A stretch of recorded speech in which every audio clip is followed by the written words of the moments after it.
Bonsoir à tous, merci de nous être fidèles le week-end également. L'actualité, c'est 7 jours sur 7 sur Monaco Info. L'édition de ce jour sera placée sous le signe de la mer. Notre premier invité sera le secrétaire général du Yacht Club, alors qu'est organisé ce week-end un rassemblement d'unités de marques prestigieuses. À l'heure où tous les salons s'annulent les uns après les autres, le Yacht Club souhaite ainsi ancrer encore un peu plus Monaco parmi les grandes capitales du yachting. La mer est ce défi que s'est lancé Anaëlle Marot. Cette jeune femme fait actuellement escale à Monaco après avoir parcouru 500 km à vélo et presque tout autant en canoë-kayak. Elle achèvera son long périple à Menton après avoir longé les rivages méditerranéens, français et monégasques depuis le mois de juin en organisant à chaque étape des opérations de ramassage des déchets. Nous commémorions jeudi l'anniversaire de la libération de Monaco. Parmi les invités de marque, Yves de Gaulle, le petit-fils du général. Nous l'avons rencontré à cette occasion. Au sommaire, toujours la dernière soirée de la programmation des 50 ans du Fort Antoine. Enfin, comme chaque samedi, les conseils de lecture du directeur adjoint de la médiathèque, Céline Sabine. Et tout de suite, pour débuter ce journal, ces informations pratiques liées à la lutte contre la Covid-19, mais aussi liées à la rentrée scolaire de lundi, Frédéric Hélion. Bonsoir Patricia, bonsoir à tous. La Covid-19 est encore présente. Il est donc essentiel que les mesures barrières soient respectées pour éviter une nouvelle propagation du virus. Le gouvernement, en partenariat avec la Société monégasque d'assainissement, a fait installer au mois de juin 63 distributeurs de gel hydroalcoolique répartis sur différentes zones. Pour rappel, voilà le plan avec leur localisation, des bornes entretenues et rechargées par la SMA, en plus de toutes celles installées par l'administration des domaines dans le hall des immeubles domaniaux et aux abords des centres commerciaux. Je vous rappelle que la SMA désinfecte également quotidiennement les galeries et ascenseurs publics. Des mesures sanitaires strictes également pour encadrer la rentrée scolaire. Oui, une rentrée forcément un peu particulière vu le contexte sanitaire.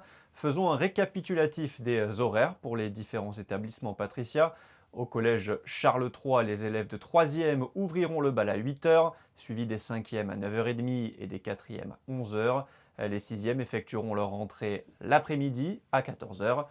Du côté du lycée Albert Ier, les classes de BTS et DCG seront les premiers à faire leur retour au sein de l'établissement dès 8h30, suivi des élèves de terminale à 9h, des premières à 10h30 et des secondes à 14h30. En ce qui concerne le lycée technique et hôtelier de Monaco, beaucoup de classes concernées forcément. Je vous laisse découvrir les horaires en fonction des différentes sections. Pour le collège FANB, les classes de 3e attaqueront dès 8h30. Les 6e seront les derniers à faire leur rentrée à 14h30. Ordre inverse, au lycée Albert Ier, les plus jeunes, les secondes, sont les premiers sur le pont à 13h30, suivis des premières à 14h et des terminales à 15h. Pour les élèves des écoles primaires, la rentrée s'effectuera aussi lundi. Pour les maternelles, la majorité des établissements proposent une reprise le mardi 8. Je vous rappelle que le port du masque est obligatoire pour les collégiens, lycéens et les adultes qui accompagneront leurs enfants. Et pour les plus petits, seulement un parent sera autorisé en accompagnateur à l'intérieur de l'établissement. Merci Frédéric. La crise de la Covid-19 a freiné beaucoup d'élan, beaucoup d'initiatives. Du côté du Yacht Club de Monaco, la politique a été de ne pas baisser les bras. Les grands salons comme celui de Cannes ou le Monaco Yacht Show ont été annulés, mais ce week-end, pourtant, le Yacht Club a décidé d'organiser un événement destiné à rappeler que Monaco est devenu, dans toute cette région sud de l'Europe, une grande capitale du yachting. Avec nous pour en parler, le secrétaire général du Yacht Club, Bernard d'Alessandri, bonsoir. Bonsoir. Vous créez l'événement alors que la période est assez moribonde. Vous avez fait venir des dizaines d'unités. Alors oui, c'est un événement que l'on fait depuis quelques années avec le groupe Ferretti qui regroupe plusieurs marques prestigieuses, qui est un des leaders mondiaux du yachting aujourd'hui. Et pour rebondir un peu sur vos propos, là, je crois que si on analyse les premiers chiffres de la crise et de l'été, les ventes ont particulièrement bien marché, peut-être même en hausse par rapport à l'année 2019. Un peu le charter a souffert, mais c'est peut-être des signes, les signes d'une orientation, d'une nouvelle consommation des yachts, du yachting, et de ce besoin d'espace et de sécurité, de distance que tout le monde recherche un peu par le temps actuel. Cela laisse donc entendre que finalement le yachting de luxe est resté un marché repli, un marché de niche pendant cette crise. En tous les cas, pour l'instant, c'est ce qu'on constate sur les chiffres de cet été. À ce sujet, j'en profite pour présenter ce que l'on va faire le 22, où on va essayer de faire une première analyse des chiffres du yachting après la crise du Covid de cet été. On va donc parler et essayer de voir ensemble avec des grands spécialistes un peu partout dans le monde, s'il va y avoir des gens en ligne un peu partout. Alors ça, c'est pour le 22 septembre, hein. Donc vous allez organiser en fait une semaine événement en lieu et place du Monaco Yacht Show qui a dû être annulé. Je dirais, on s'appuie sur le gala de la Fondation Albert II pour faire quelques activités nautiques dans le cadre de Monaco, capitale du yachting. C'est-à-dire qu'on fait un forum des capitaines, on fait des conférences, une conférence alors sur comment se préserver du Covid dans les bâtiments à travers une protection sur les conduits de climatisation et sur les yachts aussi, parce que vous savez que c'est un des problèmes. Puis vous savez que depuis des années on travaille sur un index de pollution atmosphérique des yachts, puisque cette industrie est quand même très soucieuse d'évoluer et d'être le plus environnemental correct possible. Un yachting responsable, vous avez le sentiment que cette thématique trouve un écho chez les plaisanciers et chez les personnes qui souhaitent effectivement acheter des yachts aujourd'hui? Les gens sont convaincus de ça. Il faut trouver la meilleure solution. Alors, on n'a pas encore trouvé de solution technique pour s'adapter et tout le monde recherche et tout le monde travaille, mais tous les grands chantiers ont des projets, soit avec des bateaux hybrides, c'est un peu comme l'industrie de l'automobile, avec l'automobile et quelques années d'avance sur le yachting, mais ça passera certainement par des solutions hybrides, par de l'hydrogène, par différentes solutions. On aura à ce sujet le premier bateau, qui est un bateau qui est destiné à un parc national des Calanques, ce sera le premier bateau à hydrogène, un bateau de 10 mètres et qui fonctionnera purement à l'hydrogène. Bernard d'Alessandri, nous étions hier avec le directeur du tourisme et des congrès. Vous trouvez à un poste de vigie avec ce yacht club. Est-ce que cet été, la fréquentation a été semblable à celle des années précédentes? Non, indiscutablement, non. On a une fréquentation qui est en baisse pour au minimum 30%. Et ça, c'est dû certainement à toute la réglementation internationale, l'incertitude aussi qui était autour de cette réglementation. Et puis quand même l'application des restrictions sanitaires qui sont quand même des contraintes. Donc vraisemblablement cet été ce ne sera pas un été mémorable en termes de passage et de fréquentation du port. Et avant de conclure, j'en reviens donc à l'événement ce week-end au Yacht Club, de magnifiques yachts à découvrir. Alors oui, si on cherche de l'animation et puis si on veut se tenir au courant des nouveautés, puisque c'est aussi quand même une présentation mondiale en termes, et derrière moi il y a un bateau absolument en termes de technologie qui regroupe toutes les technologies de pointe. Il y a tout ce qui se fait de mieux actuellement, présenté par le groupe Ferretti, tout ce qui se fait de plus avancé en matière de design et de technologie. C'est en ce moment au port de Monaco et nous en sommes très heureux puisque ça fait longtemps qu'on n'a pas eu l'occasion de recevoir une telle flotte. Bernard d'Alessandri, merci d'avoir répondu à nos questions et pour ceux donc qui veulent avoir des étoiles dans les yeux, cela se passe donc au Yacht Club de Monaco ce week-end. Merci à vous. Il était présent en principauté pour assister à la commémoration des 76 ans de la libération de Monaco. Yves de Gaulle, le petit-fils du général, a ensuite donné une conférence vendredi soir au lycée technique et hôtelier sur le thème « De Gaulle et la République ». Je vous propose de l'écouter. On l'a traité de général factieux, de pouvoir personnel, d'apprenti dictateur, etc., alors qu'en réalité, et dans sa formation, et dans la conduite de sa vie politique et de sa vie d'homme d'État, il est essentiellement et profondément républicain. C'est ça que je voudrais essayer de dire. C'est un personnage qui fascine, j'ai envie de dire, encore et toujours. C'est normal, c'est normal. Dans l'histoire de France, c'est peut-être l'un des plus grands, bien sûr, mais peut-être même le plus grand. Moi, je ne peux pas oublier que Charles de Gaulle a sauvé 2 fois la France et que non seulement il l'a fait, mais qu'en plus, chaque fois, il a laissé son pays de plus grand qu'il ne l'avait trouvé. Et ça, dans l'histoire, c'est pas le cas de Napoléon. C'est pas le cas de Napoléon. C'est pas Louis XIV, c'est plus discutable. On pourrait en parler. Mais c'est ça, Charles de Gaulle, non seulement il a fait ça, mais en plus, quand les Français lui ont dit « Mon général, on vous a assez vu, votre référendum, eh bien c'est non », il est parti. Il n'a pas fait d'histoire, il n'a pas cherché à se maintenir, il ne s'est pas lancé dans des trucs de cohabitation à la noix, il s'est en allé. Alors non seulement il a sauvé son pays, non seulement il l'a fait grandir, mais en plus il a respecté les lecteurs. Et pour moi, ça c'est dans l'ordre du mythe du vrai républicain. Yves de Gaulle répondait à Frédéric Hélion. Elle est partie de Cerbère, dans les Pyrénées-Orientales, au mois de juin. Elle a parcouru 500 km à vélo avant de se jeter à l'eau à Marseille, mi-juillet, pour 500 km supplémentaires, mais en kayak cette fois. Son principal objectif, nettoyer la mer Méditerranée. Anaëlle Marot est notre invitée. Bonsoir Anaëlle. Bonsoir Patricia. Vous avez 26 ans et vous avez lancé l'année dernière le projet Azur. Qu'est-ce qui vous a donné envie de relever un tel défi ? En fait, le projet Azur, c'est 1000 km donc en kayak et à vélo pour préserver la mer Méditerranée. Il faut savoir que c'est un hotspot de biodiversité, c'est-à-dire qu'on a des espèces qui n'existent que là. C'est un véritable joyau, un véritable trésor. Et c'est aussi la mer la plus polluée du monde en concentration de plastique.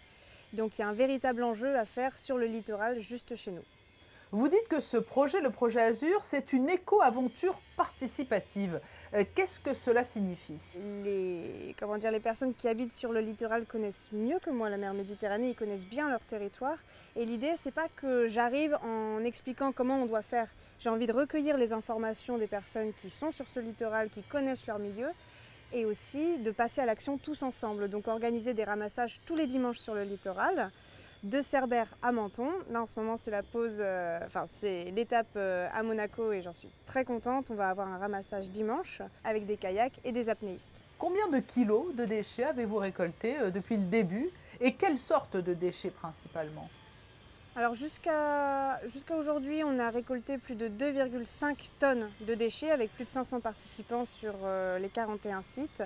On a traversé 2 pays donc. Et la plupart des déchets qu'on retrouve sont du plastique. Plus de 58% des sardines sont contaminées au plastique. Et je pense qu'on a tous mangé des sardines un jour. Ça revient à l'expéditeur. Quelle est la zone la plus polluée que vous ayez traversée sur les rivages de la Méditerranée ? À ce jour, la zone la plus polluée, c'est sans surprise, c'est une zone qui était très peuplée. C'est souvent la corrélation qu'il y a.